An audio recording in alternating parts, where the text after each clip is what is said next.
некенің парыздары, рукундері ұсыныс және сол ұсынысты қабылдау. Ижаб және қабул деген екі рукуны болады.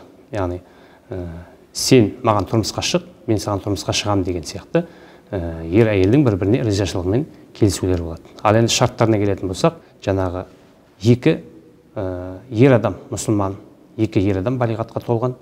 Егер екі ер адам болмаса, бір ер, екі әйел адам осындай куәлардың болуыменен, және сол әйел кісінің уәлилері, жақындары, әкесі немесе ағасы солардың ризашылығы, және арнайы әйел кісіге берілетін мәһр және неке құтпасы сияқты осындай шарттарменен неке қиылады.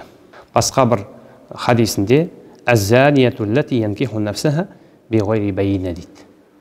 Зинақор әйел ол куәсіз өзін еркекке қосқан адам дейді. Енді осындай егерде шариғат жолымен неке қиылмай тұрып ер мен әйел бір-бірімен қосылатын болса, оны шариғатымызда зина дейді. Зина деген шариғатта үлкен күнәлардың біреуі. Енді осы бойдақ, яғни жас жігіт пен қыз некесі қиылмай тұрып қосылатын болса, олардың зинасына шариғатта арнайы жаза бар. Әз-заният уәз-зани фажлиду кулла уахидин минхума миата жалда дейді. Зина жасаушы әйел менен зина жасаушы ер адам, олардың әрқайсысын 100 дүре соғыңдар, жаза беріңдер деген, кейінгілерге үлгі болу үшін. Енді некесіз қосылудың, жаңағы зинаның зардабы бар. Бұл дүниеде де және ақиретте де. Бұл дүниедегі зардабына келетін болсақ, 3 түрлі зардабы бар. Біріншіден, ризығы кемейді. Яғни ризығы кемегенде берекет кетеді. Отбасындағы ризығынан берекет кетеді деген. Екіншісі, жақсылықтардан махрұм қалады. Жақсы хайырлы істерден махрұм қалады. Үшіншісі, адамдардың жүректерінде жек көрінішті көрінеді. Бұл сол жаңағы некесіз қосылған адамның, зина жасаған адамның бұл дүниедегі зардабы. Ақиреттегі зардабына келетін болсақ, Раббысының жаратқан иесінің жазасына лайықты болады.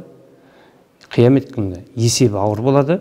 Үшіншісі, сол жасаған күнәсі үшін тозақ отына кіруіне себеп болады екен. Жаңағы жасаған зина күнәсі. Алла Тағала Құран кәрімде осы Аллаға өзіне иман келтірген мұсылман муминдерді мақтай отырып, солардың сипаттарын айтады. Солардың сипаттарының бірі «Уәлләзина хум ли фуруджихим хафизун» дейді. Олар сондай өздерінің аураттарын сақтағандар дейді. «Илля аля азваджихим ау ма малакат айманхум фа иннахум гайру малумин». Тек өздерінің адал некемен болған жұбайлары және қол астындағы өздерінің иелік етіп некесін қиған күңдерінен басқаларға дейді. Неке қиылмай тұрып, жаңағы зина деген нәрсеге ұшырап қалмау үшін Алла Тағала ең бірінші сол зинаға себеп болатын нәрседен бізді қайтарып жатыр. Құранда Нұр сүресінде Алла Тағала айтады: «Қул лил муъминина яғудду мин абсарихим ва яхфазу фуруджахум. Залика азка лахум валлаху хабирун бима яснаун». Иман келтірген мумин ерлерге айт, көздерін төмен салсын және өздерінің аураттарын сақтасын дейді. Өздерінің әуреттерін сақтасын, ие болсын. Бұл олар үшін күнәдан таза болуға, олар үшін осы жақсырақ, жақынырақ дейді.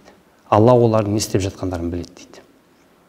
Тағы бір аятта Алла Тағала «Оля тақрабу зина», зинаға жақындамаңдар, «Иннаху кана фахишата ва саа сабила». Ол сондай арсыздық, сондай жаман, нашар жол дейді. Сол үшін де пайғамбарымыз саллаллаху алейхи ва саллям өзінің бір хадис шарифінде «Я махшар шабаб, ман истата'a минкум ал-ба'ата фалиятазавваж». Ей жастар жамағаты дейді. Бұл жердегі жастар жамағаты деген жігіттерге де, қыздарға да айтылған сөз. Сендерден кім отбасын құруға шамасы келген болса, үйленсін дейді. Бұл жердегі жаңа отбасын құруға шамасы келу деген сөз. Міндетті түрде сен бір бай болу, сенің бір үлкен үйің болу, немесе астында бір көлігің болу шарт емес. Денсаулығың болса, өзің күнделікті ішіп жейтін, киетін киім сондай бір азғантай болса да, бұл жерде қанағат ететіндей, бұл жерде нәпақа табуға, сондай еңбек етуге денсаулығың болса, жарайтын болса, онда үйленсін деп пайғамбарымыз не істеп жатыр, бұйырып жатыр. Осыған орай атамыз қазақ бас екеу болмай, мал төртеу болмас деп өзі мақал мәтелінде айтып кеткен. Яғни кедейліктен қорқып, үйленбей, жаңа харам жолмен жүре беру шариғатымыз да, жалпы ұлтымыз да, ар-намысымыз да қош көрмеген, құптамаған нәрселерден. Сол үшін де көбіне енді мешіттерімізге келіп жатады осылай, неке қидырайық деп едік деп. Бірақ ол некенің алдында жаңағы шариғатта тыйым салынған істердің барлығы жасалып қойған. Яғни жаңағы шарттар орындалмай тұрып, куәләрсіз, ата-ананың ризашылығынсыз, жаңағы мәһрі берілмей, некесі қиылмай тұрып, бағанағы жігіт пен қыз сондай бір-бірімен жақын болып қойған. Яғни шариғаттағы зина деген нәрсе орындалып қойды бұл жерде. Әуелі зинаны жасап алып, одан кейін барып мешітке келіп, неке қидырсақ деп келіп тұрды.